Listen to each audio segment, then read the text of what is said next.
Welcome to these Sci-Fi guys. I'm your host Dave, and with me is John and Chad. As always, uh, today we're going to be doing the movie, The Iron Giant. Rock tree. Yeah. Vin Diesel's, I think, one of his first movies ever. So, but yeah, it was a cartoon for those of you that have never seen the movie before. Um, uh, my opinion for you guys is to go and watch it. It is definitely, would you say family friendly? I would say Yeah, it's, Oh yeah, for for the most sure, part, for sure. family friendly. Yeah. my son watched it with me, so yeah, it's family friendly. Oh, good, good. And we have a guest. So yeah, okay. So let's go ahead and start off.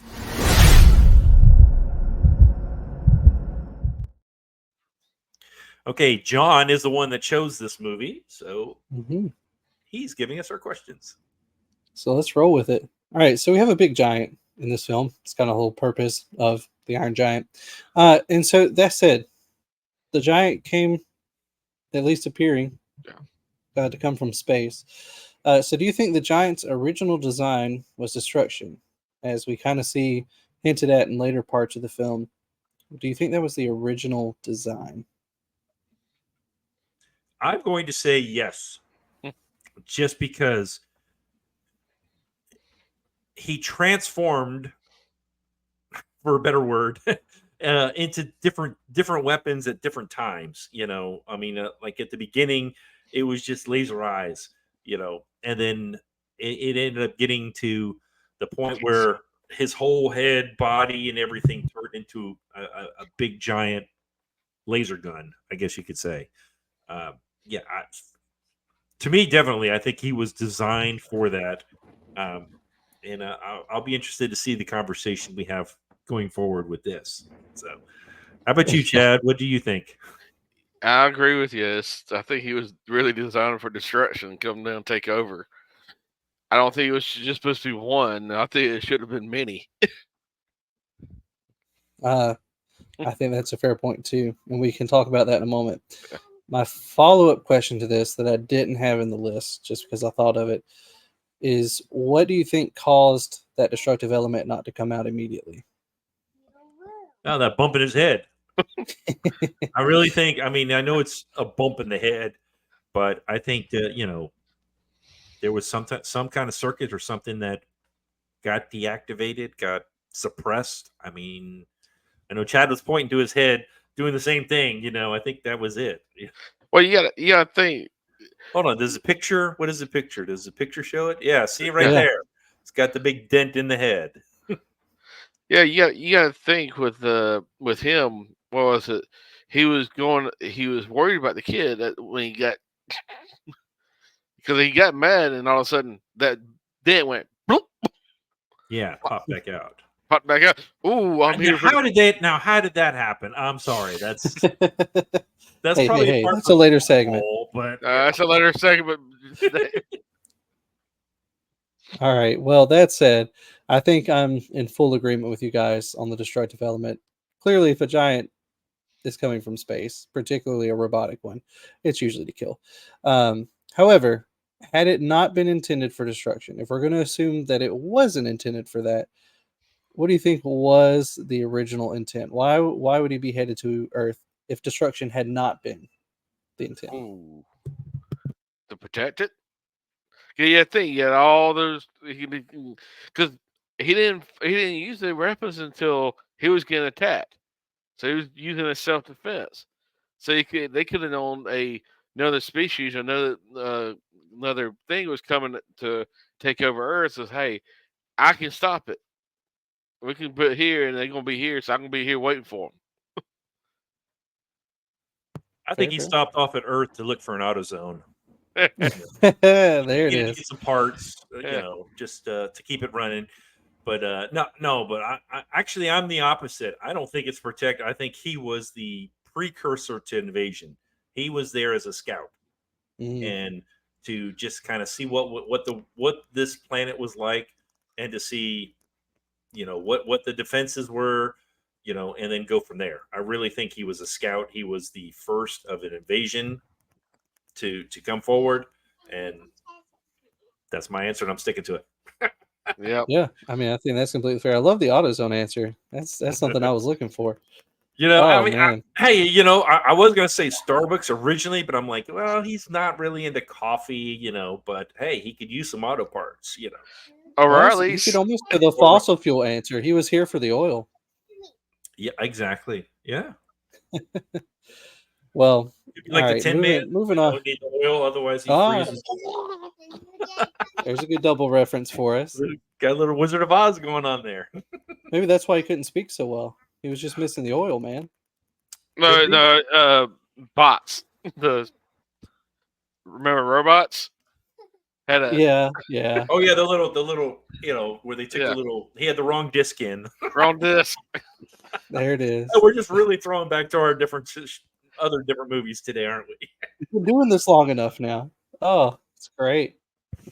Speaking of going back to other movies, this is a question we've asked several times in a slew of movies, but the government response in The Iron Giant, more or less realistic? And I will add to its time because this movie was kind of set in what appears to be an older time frame. Not much older, but at least It was something set in the current. 50s. 50s. So So it was definitely, before Vietnam. realistic then. It was set in the Cold War times. You gotta really think about. Yeah, Cold War. Just the beginning of the nuclear age. The beginning of the nuclear age. Let's put it that way. I think the response was applicable at the beginning with just sending out one agent, go check out what they're seeing, what's going on. But when he finally had the picture of Hogarth and the Iron Giant behind him, and they sent that back, I think they would have sent a lot more than just a couple of tanks. Yeah. Oh, yeah. Well, you gotta think.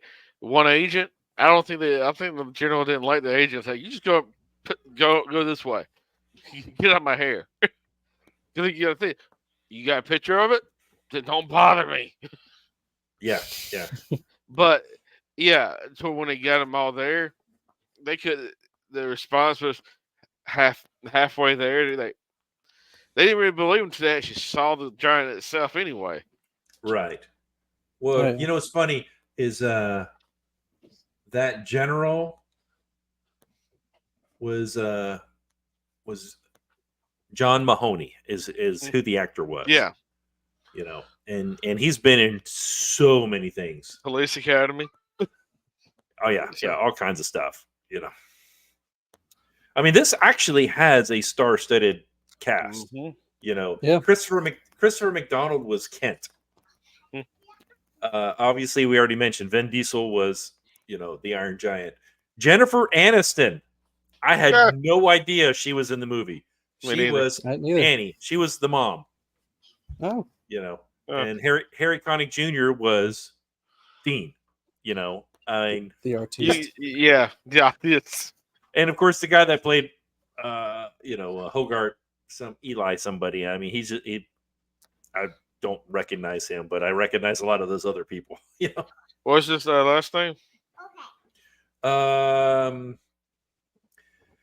Eli Marinathiel. Oh. While y'all are talking, I'll look up to see what else he's been in. There you go. I mean, the only thing I was gonna add to that, the government response. Oh, he was in the American Pie series. That's there you go. I mean, like, we would know that. I'm serious. He wasn't in a lot. Not a lot at all. So. Well, that explains a lot too. Yeah. Anyway, I was just going to add the government response seemed realistic, a little slow, but the new Cappy that definitely seemed realistic there towards the end. Just send it. Send it. Exactly. Especially back then, they knew. Oh, yeah. They knew how potent it was because, I mean, think about it. I think it was 54. So when did they drop the bomb on Hiroshima? That was 45. I was going to think 47, but yeah, I was thinking 47. 45, 47, somewhere in there. So we're Well, less than 10 years away or let's just say 10 years. We're about 10 years since then. So they knew they had the power. And I guarantee you some generals were itching to, hey, we need to drop this again, Oh yeah. well, you gotta think. It didn't. You get me. Nope. I'm not getting into history. Darn, Okay. almost had him. Almost got All him. right. You're like, come on, Chad. He's like, nope, not going to happen. Wouldn't be prudent, not at this juncture. Because September 2nd of 45 when Japan surrendered. So it was so it was 45. It was 45. It's not because I'm like, I didn't go into 40. If it did go No, in, 47 was the year the Air Force was born. That's yes. right. Well, not born, but started. Started. Come on, Dave. You should have known that. I know. I've been retired for like 15 years now. So I was saying I taught the American Revolution. In all fairness, so exactly, Mr. Teacher. Go with your next question, John. all right. So how efficient do you guys think the Iron Giant was? What I mean is in terms of energy, whatever fuel he's running off of, which we know he eats metal, but he also is going to a power plant at one point. Do you think he's going to run out of energy on Earth? Would he have stayed? Would he have run out of energy, or do you think he would have pretty well been sustained? Or could he been like the day the Earth stood still, the giant hit it in the Earth? Like, Oh, okay, yeah. No, I think he would have been fine. I mean, especially when he was eating. I mean, cars and stuff were prevalent, especially back then. All the cars were made of all metal. I mean, it wasn't like what we have now, where half of it is is plastic, wrapped around aluminum frames. Because he saw Hogarth took a piece of tin out there. He didn't even eat that. He said, "Here you go." Yeah. So I mean, I think he could have been, but I don't think that would have been a very smart way to be a scout. If I go back to my original thing of what I thought it was, if you get to a planet and has no metal, then how is he going to have a power supply? If that, I'm assuming the metal is what internally it sustained him, gave him power or whatever. But that power plant, shocked the mess out of him. So obviously, regular electricity he may have issues with that. I don't know. Yeah. I see. Why he was so friendly to Hogarth? Hogarth saved his life, and I think that's probably maybe that's probably not the bump in the head also, but the getting electrocuted. Yeah. Well, speaking of that friendship, what do you guys think about the relationship between Hogarth and the Iron Giant? Do y'all think it was cute and endearing, very dangerous in the long run? What do you guys think? Both. I thought it was cute. I mean, it made for a fun movie, but in reality, I mean, you've got a super weapon, basically, that befriends your child. Let's just say, I mean, most of mine are adults, but both of you guys have little kids right around Hogarth's age. So if you think about it, would you want them befriending a giant robot? I mean, think about, would you want them to befriend Voltron, or no Godzilla or something? I mean, we're talking, that's the size of this thing. I think the movie made it enduring because they had to make it family friendly. Yeah. But in reality, I would not want my children anywhere near, especially, you don't know what it is. You don't know if it's a weapon. You don't know if it's what it is. You don't know what its power supply is. You don't know if it's radioactive. I mean, all kinds of stuff. Oh yeah, I would say, but I definitely think my kid would follow Hogarth's path and be like, I don't know anything about it, but I mean, hey, we'll find out. Let's go. I mean, I think that childlike curiosity, I think that was very accurate. Yep. Oh yeah. All right. Well, last question I had, kind of a bonus question, but overall, a lot of people fell in love with this film over the years. I know I definitely did from childhood even to now. I still enjoy watching it. What do you think makes the film such a classic? Like, why do people come back to it? All right. I just think it's fun. It like you said, it shows the difference between childlike faith in something, you know, and like I just think of Hogarth when he's walking around saying, "I got a giant. Wait till all my friends find out." Like I mean, it just you feel for them. You feel for the mom, especially as an adult. Working as a waitress, and that's your only job. I mean, and then the whole praying thing. That when he's just like, I just got a kick out of that. And she's like, "When did you become so religious?" When she's just said, "Pray for our food," and then he just kind of goes, "And no, we don't want to do that." Yep.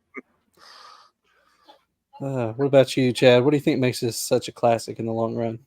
I agree with everything. It's like it makes it seem real, like not real, but more. It gets you into the story. It gets just more very. You can tell it was a story based. It was written very well, and to me, when I watched it the first time when I was a kid, I loved it. I mean, it's not like I didn't like back in the day. They made stories to follow. Like I don't know who Oh yeah. you remember James and the Giant Peach. Hmm. So I mean, E.T. E.T. all kinds of stuff. It is something new, something like a big iron robot that befriends a kid.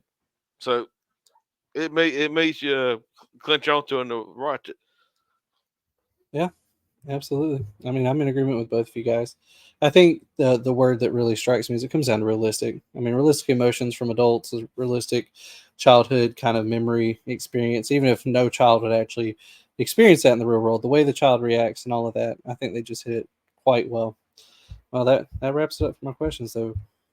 Okay, so with that, let's go to our next segment.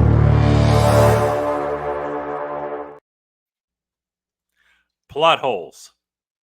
I got one big one, but I want to see if you guys got any. John, I think you mentioned off air you had a plot hole or two that you thought about. Oh yeah. So my biggest of big is how are people not seeing this robot while they're searching for it?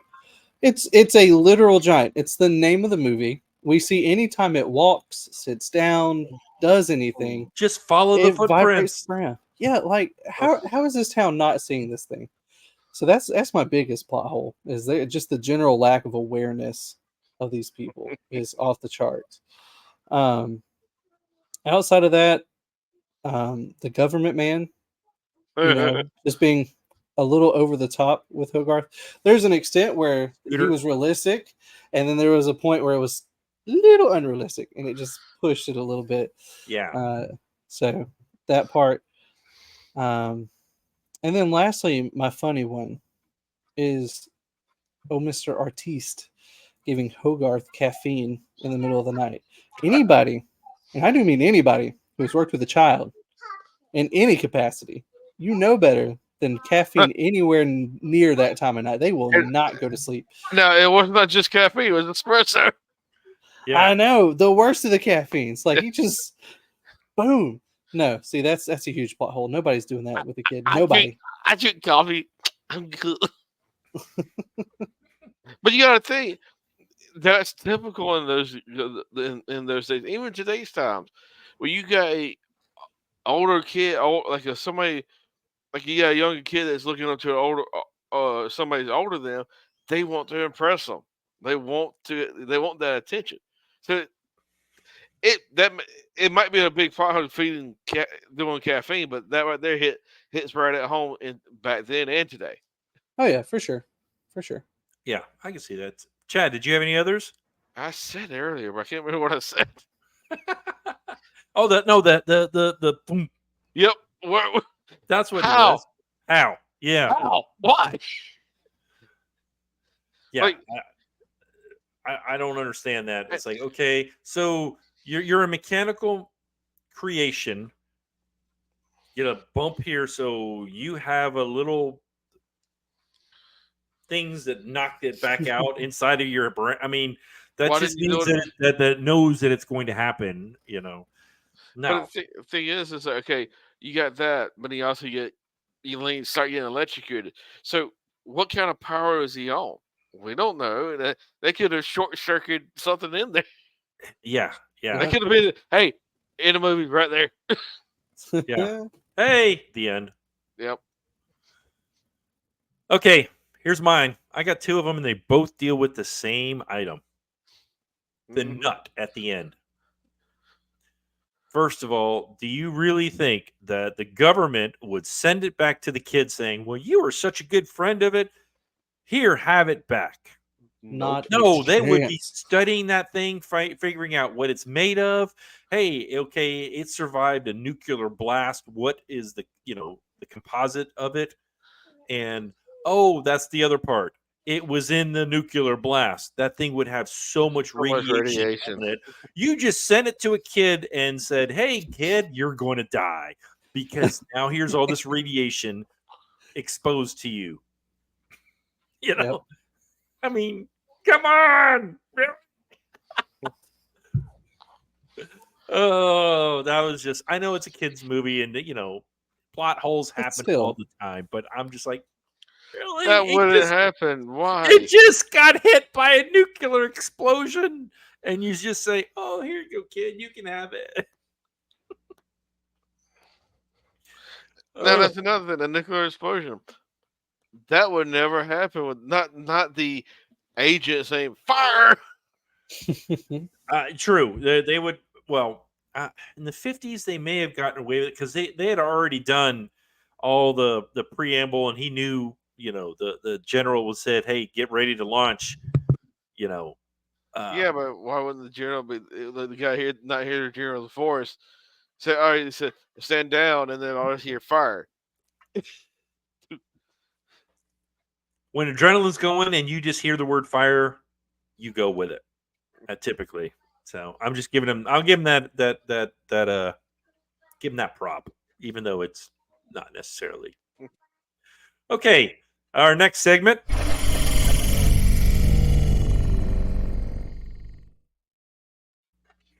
I think we've talked about this movie a lot today, actually. All right, but what would we do to either fix or improve this movie? Now, there is a deleted scene that a lot of people don't know about, where it actually has the giant dreaming. There was several small deleted scenes, but none of them. They were all just like, okay, Yeah. how Dean got to meet the mother a little bit better. That's why they started having feelings for each other, or whatever. Um, but the main one was the giant had a dream about all of the other Iron Giants in his squadron or wherever marching over a planet and just destroying it. Mhm. So Hmm. just kind of keep that in mind. So John, how about you? What would you do to fix or improve this movie? I mean, overall, my biggest gripe to fix would be more background information. I mean, they had a solid story with like hour 15, hour 20-minute runtime, but extend a little bit, maybe even just an hour 40, add in some more background, just develop the characters out a little more. And again, I think they did a good job on that as a whole. But even then, like the deleted scene, just even having that vision helps a lot in understanding the Giant's purpose, a little bit more background behind it. So, just as a whole, my biggest fix would just be adding some background information to folks. Okay, Chad, how about you? I agree with a little bit more background, or add another agent. I mean, why send a single agent? You watch the Man in Black. They always send two, not one. So That way, if there's something happens to one, there's still somebody else that can report, or they can say, "Hey, it's not just Johnny." There's both of us saw it. mhm. You know, I can totally agree with that. Now, for mine, I think they should have a sequel of the other Iron Giants coming to Earth, Yeah. and this Iron Giant decides that he's going to protect it. I think that would have been Oh, that would have been a pretty cool. phenomenal choice. You know, and just see how well he can stand up to hundreds or thousands of his own, Mhm. but he knows more about Earth and what he's fighting for. You always see Oh. the movies that have, when you're fighting on your own turf, when you're fighting for something rather than just, but when you're fighting for survival, people do tend to do better in battles. Yeah. So, But the thing is that you can do that where they meet up with them and it's like, hey, having a conversation that we're gonna do our mission. And that no, you're not. yeah. I mean, there could be a lot of things you could do with it. I mean, you could have it where he finally can speak English Yeah. better than just rock tree, and he actually understands and can communicate. Hey, this is going to happen. I'm going to go out there and talk to them first, and let me see if I can stop it. And if not, we need to be preparing. Yeah, something like that. I don't know. I mean, when we do add all that, you do kind of take away of the childlike fantasy of it, I think. Yeah. But as adults, we're looking at it as through the adult lens of eyes. So I don't know. That's just what I'd like to see. Okay, let's go to our next segment.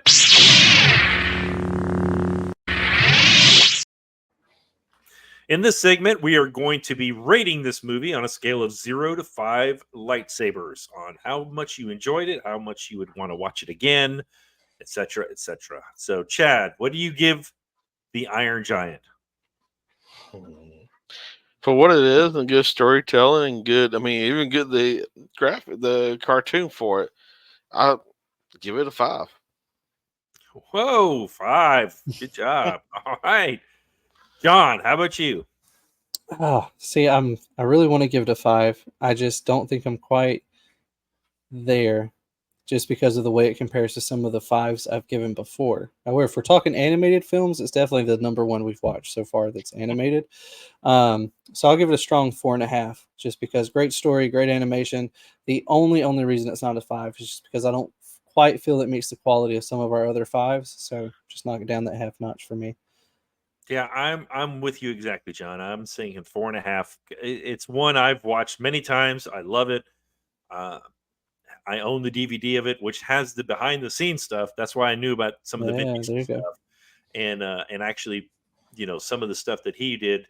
Although I never noticed Jennifer Aniston. Although I think the last time I watched the behind the scenes stuff was before I watched Friends. So maybe I missed it. Yeah. I might have to pull it back out and go ahead and go back through the behind the scenes stuff again. But yeah, I'm with you. I'm a 4.5. I think that with a couple of tweaks, it could be a 5. It's so close though, but it is a enjoyable movie, especially for an animated movie.